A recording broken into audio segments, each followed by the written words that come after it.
Hey Sopranos fans, welcome to another episode on Sopranos Street, where we will be discussing the differences between Tony's memory, as seen in the series, and reality, as seen in the Many Saints of Newark movie. Now, while it may be easy to chalk these differences up to oversight, they are actually incredibly consistent with the personality and character of Tony Soprano as we got to see him in the series. The main scene we'll be digging into, though not the only one, is the arrest scene at the amusement park, since it is very easy to line up the one from the series against the one from the movie. And in evaluating these and other differences, we get a more accurate understanding of who Johnny Boy, Livia, Dickie Moltisanti, and even Tony himself really were, and why these discrepancies between memory and reality make perfect sense given Tony's character. Now, as I'm sure you guessed, we'll start by comparing the two arrest scenes. The arrest scene is basically divided into two parts. First, the arrest, second, the trip home. Now, even ignoring trivial details like different clothing, you don't have to look long nor hard before the first difference pops up, which is the sequence of events. In his memory, Chicky Sasso was shot before the arrest, and in the movie, afterwards. Not only that, but in his memory, Sasso was running towards him and was shot in the kneecap. Dario, shoot! You're under arrest!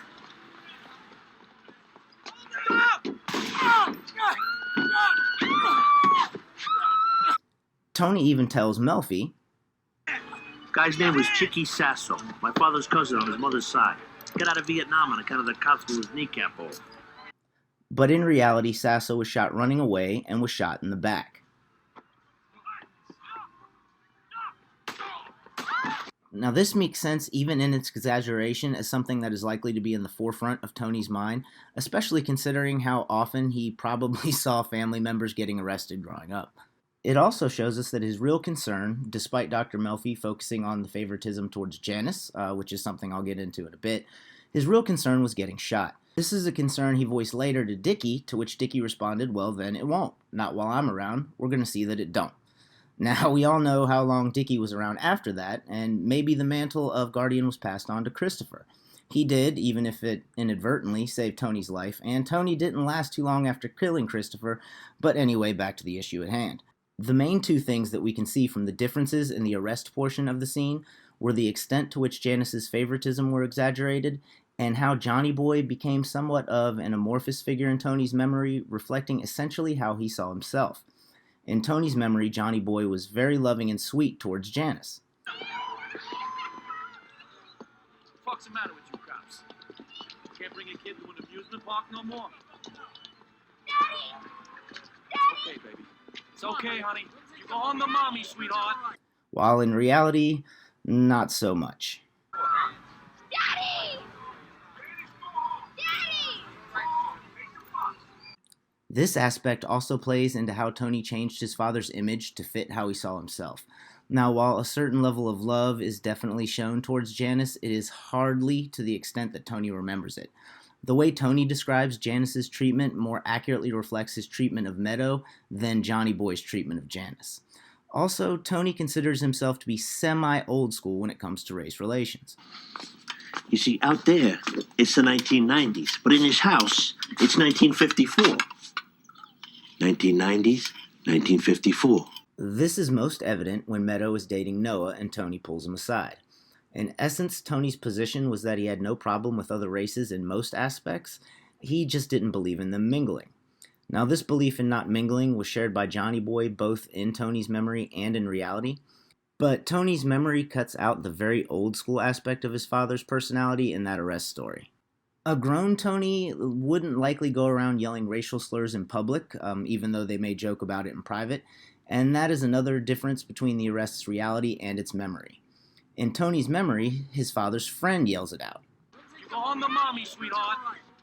Vafangu, why don't you go lock up the moon yards? They're the ones that are burning down Newark. But in reality, Johnny Boy did. Go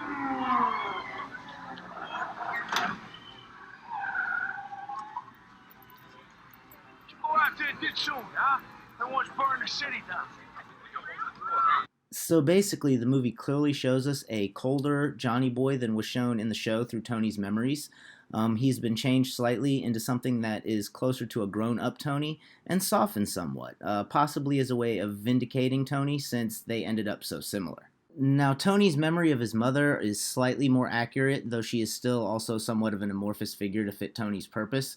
The real young Livia that we saw in the movie was certainly no ball of sunshine, but she wasn't the malevolent force of evil that Tony's memory showed her to be.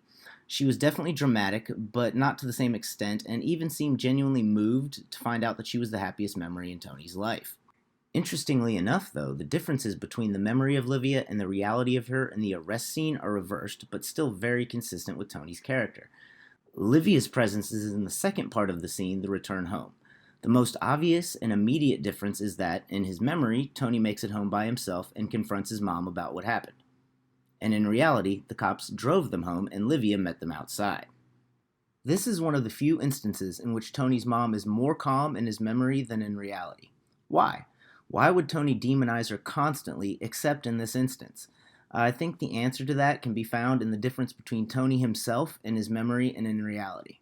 In his memory, Tony makes it home by himself, rolls into the house cool as a cucumber, and confronts Livia in a way that's a little more mouthy than I think she would tolerate. Your father may not be home for dinner tonight. Go wash up. I know. What do you know? I saw him getting arrested. What did he do? They didn't do anything. They just pick on the Italians.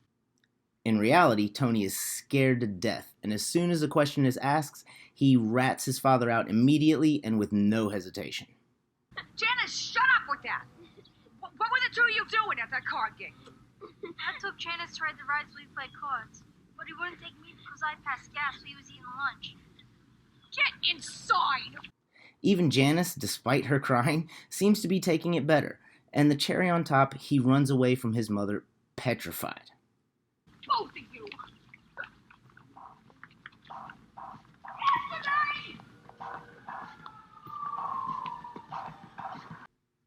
Listen to Mr. Mob Boss. Now, maybe Johnny Boy would have been as disappointed in his quote-unquote male heir as Tony claimed to be with AJ in that instance. Probably, considering that in reality Tony acted more like AJ, so altering that memory in a way to make himself look better is pretty consistent with Tony's character. Two interesting side notes. First, as soon as they pull up, Livia is screaming, asking what they did. My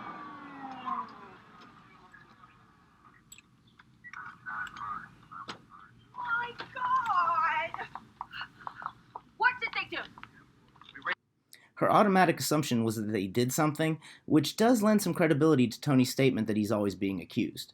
And second, at the end of this scene, Tony runs away while Janice stays closer. Get inside! Both of you! When they grow up, it's the opposite. And from here we move on to Dickie Moltisanti. Dickie Moltisanti was the main character in the Many Saints movie and a pivotal figure in Tony's life. Now I'll take a second to quickly address the difference between memory and reality regarding his drug use before digging into the significant difference. The image of Dickie as a junkie comes primarily from this conversation between Chris and Tony. Come on, Tone, huh? Between the coke, the vodka, whatever the fuck else he was squirting up his arm, let's be honest about the great Dickie Moltisanti, my dad, your hero. Wasn't much more than a fucking junkie.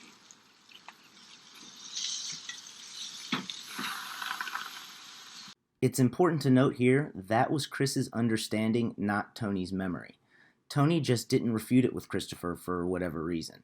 Now, I think that reputation came because he was found with the pills in his pocket when he was killed, but either way, that's irrelevant in this video because it's not Tony's memory. The truly significant difference between Tony's memory and reality regarding Dickie can be found in this statement.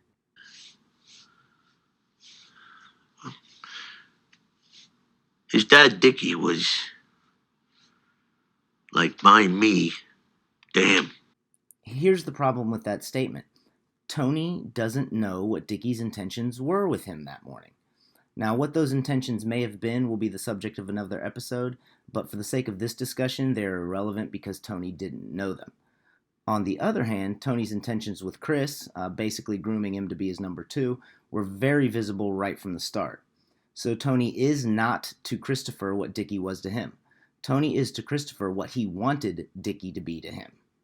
And this misremembrance, just like the others, falls right in line with the creation of what Richard called Not if it threatens that straw house he's built inside his head to shelter his base criminality. Johnny Boy, who Tony sees a lot of himself in, is softened because, they aren't toxic people. His mother is demonized constantly, except when convenient, in order for Tony to have a scapegoat that wasn't his father. A father that probably played more of a role in Tony's path than his mother did. And this is a dynamic that even gets pointed out in the Coach Molinaro dreams. And lastly, we have Dickie Moltisanti. In his death, Tony took him on as the infallible embodiment of validation and encouragement in whatever endeavors he undertook, regardless of whether Dickie would have actually supported them or not. Well, thanks for watching another episode here on Soprano Street. As always, please like, comment, and subscribe. Also, if you have any ideas that you would like to see in future episodes, please leave them down in the comments section. See you next time.